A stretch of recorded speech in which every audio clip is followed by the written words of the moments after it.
I am currently taking a short break from Viva script writing, and I assume if you're watching this, then you must be as well. Um, I thought I'd just talk through some of my recent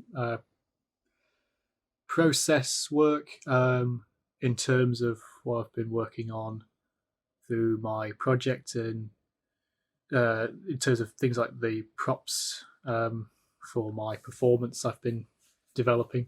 This whole part of my room has been taken over by growing living things on fabric. See if I lift up some of these test ones. Whoa, nice. This whole idea started when I was sewing moss to fabric and constructing garments, which then became a costume for my performance. It's all about how the wearer of this costume not only kind of performs as the character of the garden in my performance, but also is actively kind of wearing those materials to be embodied with the materiality of gardening and to actually kind of have a sense, more empathetic sense perhaps, of what it means to kind of be amongst the more grotesque things we would associate perhaps with gardening, with soil, with dampness, with decay, with those sort of cycles of living and growing things, rather than simply having like the appearance of it being plant life. Research into that came from looking at ghillie suits and the folklore traditions of the Green Man Festival, the pagan ritual of sort of rebirth and celebrating community and growth, where people will often be dressed in these really elaborate green costumes. So that's been a little fun avenue recently, which has sort of been the moments of stepping back from my other like editing work and all that sort of digital work to actually continue to do small scale physical things. This is the garden, John Evelyn's original historic garden. There used to be at Sayes Court in Deptford.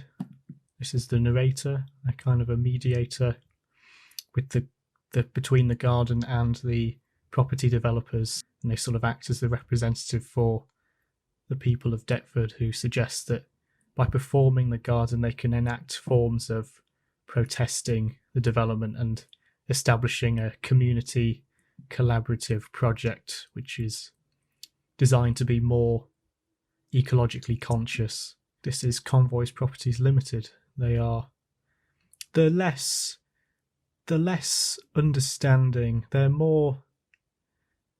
suppose they're the villain of the piece, but I was quite keen the script for them not to be an outright pantomime villain. They're uncertain of how any developments can be made without suitable planning permission, and they are in complete confidence that their work of building the proposed flats and retail complexes on the Convoys Wharf site currently will bring all these great things to Deptford, when actually a lot of the current debate at the moment is that what Deptford really needs is a sense of place and community building project involved in that site. Making paper out of moss as well. The normally invisible connections between us have in recent weeks become more apparent.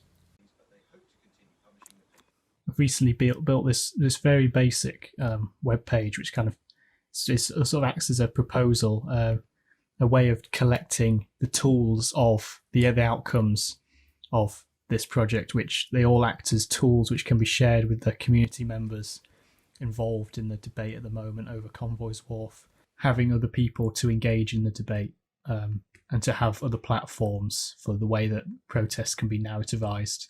One of those being this but it swells for 100 acres. radio play. Groves and through running waters. Commission for 3,500 new homes for the Convoys Wharf site.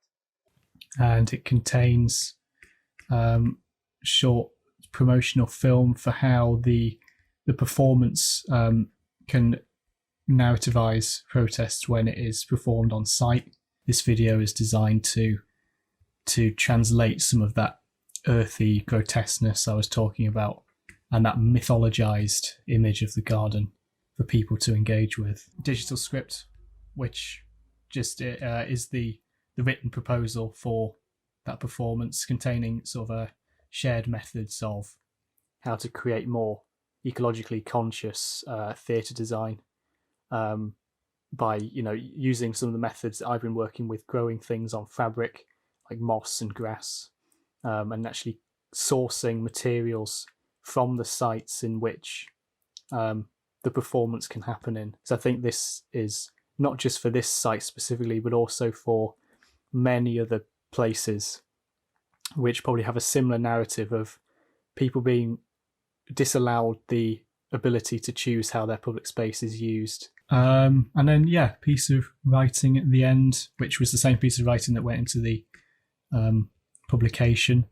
So for the show, so people will be able to read that to find out more about the project later. I'll probably try and translate some of those things as I work into my Viva script more, get a sense of what the overall project has been about and what it continues to be about, hopefully.